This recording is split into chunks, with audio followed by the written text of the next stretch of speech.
There's nothing to be ashamed of in this defeat. And you know, it was pretty exciting when you kind of start to see it take off a little bit and you see people starting to understand those things and start to do that, because I think that's what it takes. I mean, Palmyra's a great community, and even though, you know, one part's been down, they support every facet of Palmyra athletics, and to kind of see what we wanted to do, push forward, and kind of bring us all together was a great feeling for us and for our kids. And it had to be an especially proud feeling for the Panther alum who played architect to this rebuild. In just 3 seasons' time, Kevin Miles has elevated Panther football from a 2-win squad to a conference champion and a state quarterfinalist for the first time in 13 years. The quick timetable may suggest otherwise, but culture change this radical did not come easily or without supreme effort on all fronts.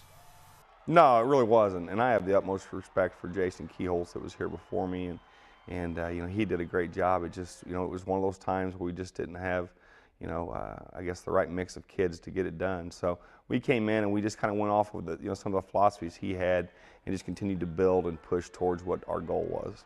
Well, the first thing we did is we came in and we talked to him about being a team. Talked about, you know, we called it holding the rope. That was our motto the first year, and you know, basically what that meant was if you're hanging off a cliff at 20,000 feet, you trust the guy above you to hold you and not drop you. So we talked a lot about commitment and team and those type philosophies the first year. Step 2 in the process was to build a true archetype of the ideal Palmyra Panther.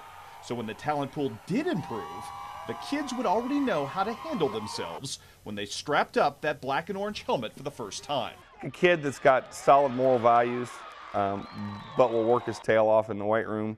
And we talk a lot about the switch. Our kids starting to understand what the switch is. A kid that'll walk up, shake your hand, look you in the eye, be respectful, but he puts a helmet on, or he gets on the field in basketball, or court in basketball, and those type things, can flip the switch and go to a different level. And from practice 1 on, it was obvious that this Palmyra team was a different level of good.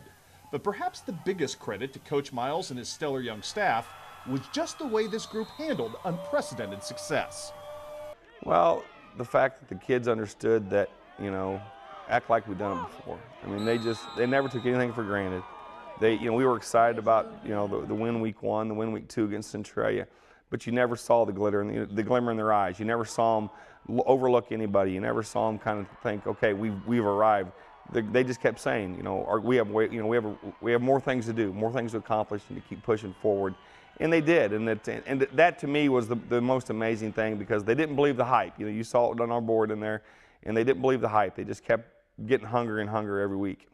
And it's a hunger that remains, even in the wake of a heartbreaking loss to Blair Oaks. An enduring and powerful reminder of just how far the Palmyra program has come under your newly crowned KHQA Coach of the Year.